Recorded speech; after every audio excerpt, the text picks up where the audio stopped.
Саламатсыздарбы? Бүгүнкү маанилүү маегибизде жол эрежелеринин көп бузулгандыгы жана ошол жерде өспүрүмдөрдүн көп ошол кырсыкка кабылып жаткандыгы жөнүндө сөз кылмакпыз. Биз менен болуңуздар. Саламатсыздарбы? Студияга кош келипсиздер. Анда эмесе ошол бүгүн биз сөз кыла турган нерсе биздин шаарда, Бишкек шаарында, негизги Кыргызстанда жол эрежелеринин көп бузулуп, ага биринчиден айдоочулар күнөөлүү болсо, жана ошо жолдо өтүп бараткан өспүрүмдөрдүн да бул жерде тиешеси бар экендиги жөнүндө сөз кылабыз. Анда эмесе алгачкы сөздү сизге берсек, сиз өзүңүздү тааныштырып, бүгүнкү күндө эмне үчүн жол эрежелери көп бузулуп жатат, ошол жөнүндө кыскача айтып берсеңиз. Бул жерде мен суроомо кошуп, өзүмдүн бир оюмду кыстара кетсем, мүмкүн биз ошол жол эрежесин бузуп жаткан айдоочуларга аз штраф, айып пулду аз салып жатабыз. Алар эмне болуптур, мен бузсам деген 1000 сом, 2000 сомду төлөп коюп кете берем деген мааниде алар өздөрүнө ишенип, бир жасаган, бир жолу бузган жол эрежесин кайра эле кайталап жаткан учурлар абдан көп болуп жатат. Андан деген биздин жаш өспүрүмдөр же болбосо биздин жарандарыбыз жөн эле ошол кырсыкка кабылбастан өлүм коштогон учурлар да болуп жатат.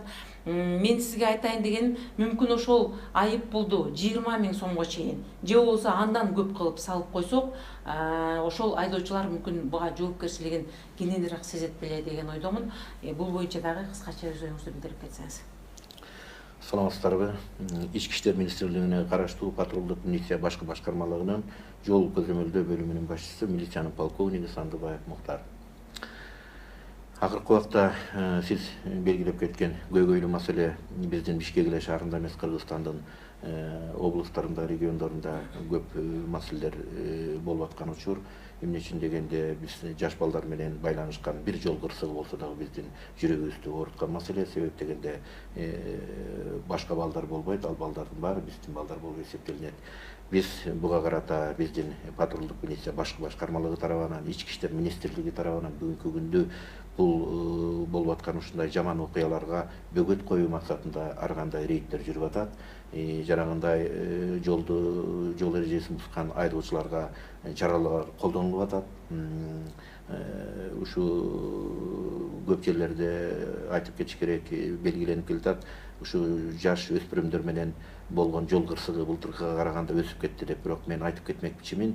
Былтыркы жылга салыштырмалуу 2016 жылы 724 жол кырсыгы катталса, 2017 жылы 569 жол кырсыгы катталды. Ушу жаш балдардын катышуусу менен болгон жол кырсыктары. Ошондуктан 21%ке азайтты. Бул дагы өтө чоң жумуш. Биздин ички иштер министрлиги тарабынан болуп аткан жумуштар, каза болгондордун саны былтыркы жылы 68 болсо, быйылкы жылы 30 болду. Ушу жаш балдардын каза болгону. Бул дагы 55-56%ке азайып атат. Бирок биз буну менен эле баягы чоң жумушту кылып кыйратып отурабыз дегенден алыспыз. Биздин керек болсо ар бир баланы ушу жол кырсыгына болтурбоо максатында ар кандай жумуштарды өткөрүп атабыз. Мына жакында эле биздин урматтуу премьер-министрибиз поручение берди. Биздин ички иштер министрлигине, жол транспорт министрлигине, билим берүү министрлигине тапшырмалар берилди. Ал жерде биздин ички иштер министрлигинин кызматкерлери тарабынан бүт региондордо, Кыргызстандын региондорунун ар бир мектептин жолдун жээгинде жайгашкан мектептерди биз изилдеп чыгып, канча жол белгилерин коюш керек, канча жерге жол сызыгын чийиш керек, кай жерге жанагы жол чырагын орнотуш керек, мунун баасынан өйдө эсептеп, количествосунан өйдө эсептеп тактап, биз сунушту өкмөткө жөнөттүк. Андан тышкары мэрлерге, Бишкек шаарынын мэриясына, Ош шаарынын мэриясына, обл администрацияларга дагы каттарды ички иштер министринин колу менен жөнөтүлдү. Ал эми жанагы сиз айтып кеткен жанагы штрафтарды чоңойтсок, 20 000 кылсак кандай болот эле дегенде, чынында эле сиз абдан туура айтасыз. Биздин айдоочулардын аң сезими өтө ылдый болуп атат. Эмне үчүн дегенде, бул жерден мен бир беткей бирөөнү күнөөлөгөндөн алысмын. Бул жерде айдоочулардын дагы күнөөсү көбүрөөк болуп атат. Кээ бир жерлерде балдар дагы, бала да, жаш бала да кээ бир жерде ойноп чыгып кетип, ушундай кырсыкка учураган фактылар дагы кездешип атат да. Бирок бул боюнча мен жана жогоруда айтып кетпедимби? Биз ар бир мектептин янына балдарды коюп, өзүбүздүн патрулдук милиция кызматкерлерин коюп иштетип атабыз. Ар бир мектепке буйруктун негизинде патрулдук милициянын кызматкерлерин бекитип жана сабактарды өткөртүп атабыз. Жолдон эртең менен мектепке киргенин, чыкканын эне аталар менен сүйлөшүп, көп жумуштар бүгүнкү күнү аткарылып атат. Биз муну мындан ары дагы жогорку деңгээлде аткарып, ушу жаш балдардын өмүрүн сактап калуу боюнча көп чаралар болуп атат. Ички иштер министрлиги тарабынан чынында бул жанагы айып пул көтөрүү максатында өзүңүздөр билесиздер, баягы 1000 сомдук мас абалында айдаган 1000 сомдук айып пулдар бүгүнкү күнү 20 000 сомго чейин көтөрүлгөн. Ушундай көп жакшы жөрөлгөлөр бар. Бүгүнкү күнү дагы бул маселенин үстүндө иштеп атабыз. Чынында эле кээ бир ушу административный кодекстин кээ бир статьяларын көтөрүү максатында биз азыр жогорку кеңеш менен, өкмөт менен иштеп аткан учурубуз. Ошол премьер-министр Сооронбай Машарипович өз сөзүндө айтыптыр, ошол балдардын кырсыкка кабылуусуна бир топ тармактын ошол эле билим берүүнүн, ошол эле же болбосо ошол ички иштер министрлигинин дагы күнөөсү бар деп. Бул жерде ички иштер министрлиги тарабынан эмне күнөө болушу мүмкүн? Же жогоруда айтылган айып пулдун аз болуп аткандыгыбы, же болбосо ошол жерде ошол мас абалында жүрүп бир кырсыкка кабылган айдоочуну кое берип жиберип кечирип, ал ошол эле кайра ошол кырсыкка кабылып жаткан сиздин оюңузча кандай? Эми бул жерде премьер-министрдин айткан сөздөрү мен ойлойм бул туура. Чынында ушундай окуя болуп аткандан кийин түздөн түз бирөөнүн бул жерде күнөөсү болушу мүмкүн. Мүмкүн эмес, бул турган иш. Эмне үчүн дегенде күнөөсү эмес, жоопкерчилик бул бир эле ички иштер министрлигинде эмес, жоопкерчилиги башка министерство, ведомстволордо да болуш керек, эне аталарында да болуш керек, мектептерде да болуш керек. Биз ички иштер министрлиги жалгыз өзүбүз мунун баарына жетишип, токтотуп кармап калууга мүмкүнчүлүк чынында жок. Ошон үчүн биз азыр башка министерстволор менен, ведомстволор менен, эне аталар менен, мектептер менен бүгүнкү күнү иштеп, ушу жаш балдарды жанагы сактап калуу максатында иш чаралар болуп атат. Ал эми жанагы айдоочулар кармалып, анан кийин кетип калып, же болбосо ким күнөөлүү? Эмне үчүн дегенде бүгүнкү күнү ички иштер министрлигин күнөөлөгөндөй айдоочу күбөлүгүн ички иштер министрлиги бербейт. Жолду ички иштер министрлиги салбайт. Жол белгисин ички иштер министрлиги койбойт. Жолдун жээгине жанагы чырактарды освещение деп коет. Анын баарын ички иштер министрлиги кылбайт. Анын үчүн бизге ички иштер министрлигинде мындай статьялар каралган эмес, акча бөлүнгөн эмес. Бирок биз ошого карабастан бул баарыбыздын жалпы ишибиз. Ички иштер министрлигинин дагы иши, элге билим берүү министрлигинин дагы иши, ушу жол транспорт министрлигинин иши, мэриялардын, айыл өкмөттөрдүн, мугалимдердин баарыбыздын ишибиз да. Ошон үчүн премьер-министрдин жанагы протоколдук тапшырмасын аткаруу максатында мен жана айтып кетпедимби, канча знактар, канча жол белгилери коюлуш керек. Биз азыр деген 537 мектепти биз текшерүүдөн өткөрүп, ошо 537 мектептин жанына жол чырактарын, жанагындай светофорлорду, жол сызыктарын, жол белгилерин коюу максатында 1-2, 3 этап менен иш алып барып атабыз. Анда сөзүңүзгө аралжы жогоруда айтып өттүңүз, мүмкүн ошол окуучуларды мектептен да тарбиялоо керек деп. Анда эмесе сөздү ушул билим берүү министрлиги тараптан келген өкүл сизге берсек, өзүңүздү тааныштырып, бул жерде деген мүмкүн бизде чындыгында эле ошол мектепте дагы аларды ушул жол эрежесине үйрөтүү, же болбосо жолдон кантип өтүү керек, этият болуу керек. Мен чындыгында кийинки күндөрү ушу бир чоңоюп эле калган 7-класста окуп калган баламды үйдөн үйрөтчү болдум. Сен деген ошол жанагы мындай атайын лежачий полиция деп коет, ушу жаткан нерсеге ишенбе, андан да машина катуу келиши мүмкүн. Жанагы полосадан дагы ишенбе, ага дагы сен водительге. Сен деген ошол эрежең менен эле полосадан өтүп баратсаң, сени келип машина уруп кетиши мүмкүн. Себеби андай окуя бизде болду да, Бишкек шаарында.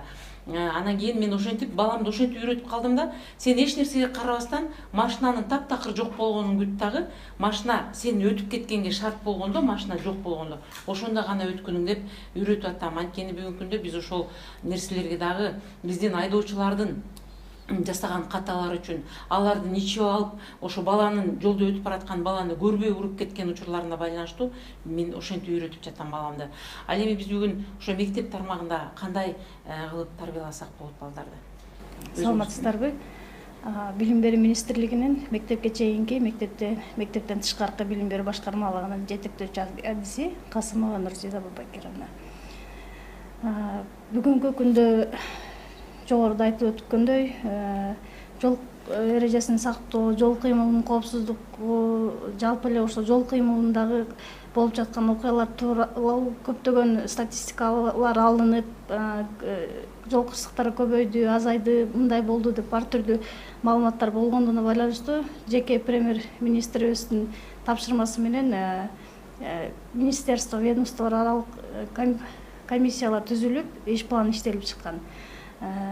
Анда биз агай айтып өткөндөй, республика боюнча жалпы 2218 мектеп болсо, ошол мектептердин кайсы мектептер жол жээгинде жайгашкан, кооптуу аймакта деп саналгандарын баарын тактап, изилдеп 537 мектептин списогун бул агайларга бергенбиз. Бүгүнкү күндө ошол мектептерге эмне иштер жасаш керек деп ата-энелер, мугалимдер, мектеп жетекчилиги тарабынан жол сызыктарын чийүү, жол чырактарын коюу, жол белгилерин коюу сунуштары түшүп, ал сунуштардын баарын Ички иштер министрлигине өткөрүп берилген.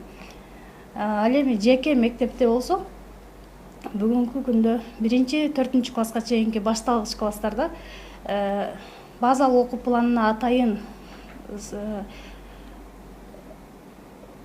коопсуз жашоонун негиздери деген предмет киргизилип, анын ичинде жол кыймылы, бүт бардык программалар камтылган. Ошол программанын ичинде 1-4 класска чейин основа безопасности жизни деп ошол предмет киргизилип окутулат. Андан сырткары 5-9 класска чейин сергек жашоо мүнөзү деген дагы предмет катары киргизилип, класстан тышкаркы иштерде окутулуп турат. Ошондой эле мектептерде атайын мектеп класстык буруштар уюштурулган. Мында жол эрежесин кантип сактоо керек, ошол белгилер, жол эрежесиндеги белгилер, кайсы мезгилде өтүш керек деген толук бурч, атайын бурч чыгарылып турат. Ал бурчтар ай сайын жаңыланып турат. Мектептерде патрулдук милиция кызматкерлери менен биргеликте учурда аябай чоң иштер жасалып атат. Мисалы, жанагынтип балдарга мектепке чогуу биргеликте иш алып барып, лекция сабак өткөн учурларыбыз бар.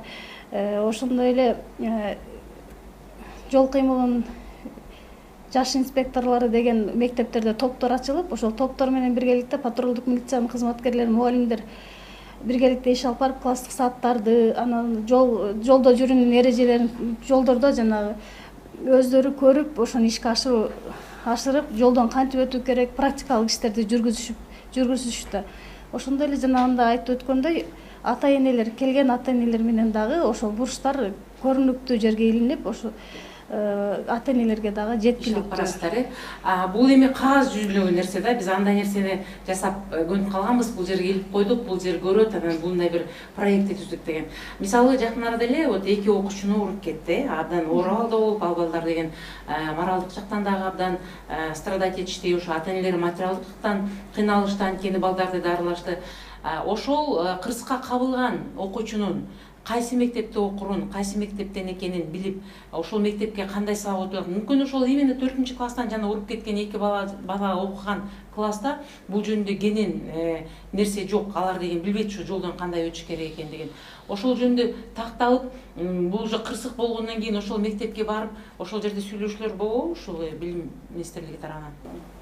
Биз бул окуу жылынын аягында ошол 2 баланы уруп кеткенден кийин биз акцияны баштадык. Жолдон өткөрүү, балдарды жолдон өткөрүү акциясын. Волонтерлорду издеп, ар бир мектептин жанына волонтерлорду издеп, кызыл желек менен коюшту. Биздин лиганын директорлору ошо бардыгын уюштуруп, интернет аркылуу адамдарды издешти. Ошол адамдардын арасында мен да келдим. Келип 10 күн биз жолдо турдук. Анан бул жерде бир тараптуу күнөөлөгөнгө болбойт. Бул жерде шопурлар да күнөөлүү экен, айдоочулар дагы. Ата-энелер да күнөөсү бар, жаш балдардын да күнөөсү бар. Биздин милициянын да күнөөсү бар. Мисалы, жол чегиндин эки жагында турган машиналардан кичинекей балдар чуркап чыга калса, айдап келаткан адам айдоочу көрбөйт экен. Кичинекей балдар анткени машина менен тең да, алар көрүнбөйт. Ошол жерден биз тосуп турдук да, биз желегибиз менен тосуп, балдар келатат, абайлагыла деп карап, ошолорду өткөзүп турганга аракет кылдык. Анан алар бар бала да, байке айткандай бала да чуркап чыга калышат экен.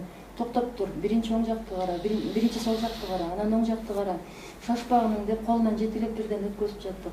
Анан ата-энелерим да көп аябай кылган туура эмес нерселерди көрдүм. Таптакыр эле пешеходный переход могу жакта турса, алар башка жактан өтүшөт. Эрежени бузуп, эрежени бузушат. Эки светофордун ортосунан өтүшөт. Бул светофорго жол чараккада баскандан эригишет, бул жакка да баскандан эригишет. Ортодон чуркап өтүп кетип баласын жетелеп алат. Баласын жетелеген бойдон бир-экөөнүн артынан чуркап барып. Ал бала ошондон үлгүп алат. Апам өтүп атат, мен да өтсөм болот. Сиз жокто ушинтип жолдон өтө турган болсо эмне болот десе, мен жокто антип өтпөйт дейт. Эмнеге сиз ага ошончолук ишенип турасыз? Мен ата-энем ушинтип өтүп аткандан кийин мен деле өтө алам деп ошентип чуркап өтсө эмне кыласыз деп. Сиз күнөөлүү болосуз десем, андай болбойт деп. Ошентип ата-энелердин артынан чуркап дагы айтып алардын да жинине тийип жүрдүм. Анан экинчиден да кичи автобустар. Алар деген аябай каттуу айдашат экен. Маршруткалар, каттуу айдашат. Анан кишилерди посадка-высадка именно ошол жол чегинден, жөө жүргүнчүлөр өтө турган жерден түшүрүп чыгарганга аябай көмүп турду аларчы. Ошо 10 күндүн ичинде аябай көп көрдүм. Кичи автобустар гана эмес, чоң автобустар деле ошол жерден кишилерди түшүргөнгө аябай неме кылышты да. Аялдамадан токтолосу. Аялдамадан токтобойт. Мектептин алдында жөө жүргүнчүлөр өтө турган чийинден токтоп, балдарды түшүрүшөт. Аларга эптелүү пассажир алып акча алуунун максаты болуп, ар жактан келаткан машина белгисиз да, ал эмнеге токтоп атат, пешеходду өткөзүп атабы же кишини түшүрүп атабы белгисиз. Балдар чуркап чыкканда ар жактан уже сүзүп кетиш мүмкүн да. Ошол маршруткалар, кичи автобустар токтогондо да ар жагынан чуркап барып, машиналарды тосконго аракет кылып жатты. Сөзүңдү аралашып, бул жерде деген биз ошол жана маршруткаларды аялдамадан эмес, жолдон токтогон үчүн дагы штраф төлөө бир эрежеси мыйзамын киргизишибиз керек экен. Сиз кандай деп ойлойсуз? Алар мүмкүн ошо биздин жанагы жолдо турган патрулдук милициялар көрүп калабы, ал аялдамадан эмес жөн жерден туруп биздин жарандарды түшүрүп жагып жаткан. Ошол жерден штраф салуу тарабында караш керек экен. Мен чындыгында эле бул нерсени көп көрөм. Ошол жерден түшүп алып, балдар деген жөнөкөй эле бир көчөдөн түшүп алып туруп, анан кийин жолдун бул жагына өткөндө чуркап бараткан машина көрбөй калат дагы, ал баланы уруп кеткен учурлар көп эле болуп жатат. Бул дагы бир олуттуу маселе экен. Ошону дагы эсиңиздерге алып койсоңуздар. Ушул боюнча менде бир эки сөз бар. Мен жана жогоруда айтып кетпедимби, биз жана рейд өткөрүп атабыз деп. Бул кичи микроавтобустар менен чоң автобустар менен бүгүнкү күнү биз рейд өткөрүп атабыз. Биз ар бир күнү өткөрөбүз, эртеден кечке чейин. Бирок өткөргөндө биз баягы жөн эле өткөрүп коюп эле тынч отуруп калбастан, биз если бул шаардын ичиндеги микроавтобустар болсо, биз мэрияга жазып атабыз катты. Биз микроавтобустун ичинен өйдө текшерип, состояниясынан өйдө карап атабыз. Кээ бир көп микроавтобустун ичинде жанагы отура турган орундуктун бүт баарын алып койгондогу айыңга эл көп батат деп ичине элдерди көп салып алган да, тургузуп алган да. Ушундай фактылар и жанагы булардын ички тышкы көрүнүшү талапка жооп бербейт да, талапка жооп бербейт. Керек болсо жанагы айдоочу кетип баратып, за рулем кетип баратып, тамеки чегип же болбосо сиз айткан эле чоңуз айткан ошо жөө жүргүнчүлөр өтө турган жерге токтоп, мунун баарына чара кол. Бирок чынында бүт баарын такыр эле бирин калтырбай карап турууга баягы мүмкүнчүлүк болбойт экен. Бул жерде аң сезим эң биринчи, аң сезим. Ошон үчүн айтып атпаймынбы, биз жалгыз милициянын эле колунан келет, милиция кылсын дебей, баарыбыз жалпы иштесек, бул боюнча чоң жетишкендикке жетебиз. Шаар башчылыгынын дагы өкүлүн чакырсак болмок экен, анткени ошол жана микроавтобустарды жолго салган, ошолорду деген бир иреттеп бере албаган, бул жерде шаар башчылыгынын да күнөөсү бар. Кете турган нерсе, мурун бул биздин шаар өзү мурунку Союз убагында 3000-4000 эле машинеге расчеттолгон Бишкек Фрунзе шаары болуп эсептелинет да. Ошол көчөлөр ошол бойдон калган. Шаардын жээгине наоборот азыр жанагы жаңы конуштар түшүп алган. Шаардын ичинде бүгүн миллионго жакын машина жүрүп атпайбы? Бишкек шаарынын ичинде миллионго жакын машина. Бүт баары ушу Бишкек шаарынын ичинде быкылдап аткан кез да. Бирок ошого карабай кандай чоң жумуштар болуп атат. Баары такыр эле иштебей отурат дегенден алыс болушубуз керек. Жумуш абдан жакшы болуп атат. Эгерде биз менен чогуу чыгып көрсөңүздөр, өз көзүңүздөр менен көрсөңүздөр дагы абдан жакшы болмок да. Кошумчалай кетсем, бизде аябай чоң иштер жүргүзүлүп атат деп айтып атпайбызбы? Бизде азыр бүгүнкү күндө республикалык деңгээлде райондук, шаардык, областтык, анан республикалык деп жаш инспекторлор, жол кыймылынын жаш инспекторлору деген кароосуна өткөрүлөт. Муну Билим берүү министрлиги менен Ички иштер министрлиги биргеликте өткөрүшөт. Ошондо биз быйылкы өткөрүлгөн жылда ушунчалык таң калдык балдарыбыздын жетишкендиктерине. Казакстандан орун алып келишти бир. Нарын областынын командасы келишти. Казакстандан орун алып келишти. Биз да ал боюнча көрүп маалымат берип турабыз. Бул абдан жакшы иш-чара. Мен ошо МВД менен тыгыз иштешкенге байланыштуу бир нече жерге барганда алыскы аймактагы окуучулардын ошол жол жүрүү эрежелерине болгон мамилелерин, алардын өткөн конкурстарын көрүп мен абдан таң калгам. Бул боюнча бизде маалымат бар. Маегиңиздерге чоң рахмат. Абдан кызыктуу маек болду. Анткени бизде премьер-министр өзү айтып кеткендей, бүгүнкү күндө биздин шаарыбызда, негизги аймактарыбызда эң бир орчундуу маселелердин бири бул жол эрежеси жана айдоочуларга болгон мамиле. Чындыгында эле аларга деген кичине мындай катуураак, татаалыраак мамиле жасашыбыз керек. Анткени алар биздин коом чындыгында азыр ушундай болуп калды. Аларга мындай сөз менен айтып, жерүүлүк көрсөтсөң дагы көп түшүнө бербейт. Жогоруда биз айтып кеткендер, аларга айып пулду көбүрөөк салып койсоң, ал бир жолу төлөсө, ошо менен ал кишинин аң сезими да өзгөрүшү мүмкүн. Ошол маегиңиздерге чоң рахмат. Биздин бул берүүбүздөн кийин мен ойлойм, бүгүнкү премьер-министрдин ушул биздин өлкөнүн бир орчундуу маселесине көңүл буруп, ушу чогултуп бардыгына тапшырма бергендиги дагы бул дагы бир чоң кадам болуш керек деп ойлойм. Маегиңиздерге чоң рахмат. Мындан кийин да ушундай бир нерселерге тиешелүү маселе болсо келип туруңуздар. Коомчулукка баарыбыз чогуу биз сиздер болуп көбүрөөк түшүндүргөнгө аракет кылалы. Ушуну менен маанилүү маегибиз соңуна чыкты. Сиздерге бүгүн жол эрежесин кантип бузбоо керек жана негизги эле адамдын аң сезимине ошол эрежени бузбай аман эсен жашоого кантип үйрөтүү керек боюнча келип маек куруп беришти тиешелүү органдар. Сиздер менен Үмүт Мукамбетова болду. Кайрадан кездешкенче саламатта болуңуздар. Баарыбыз аман бололу.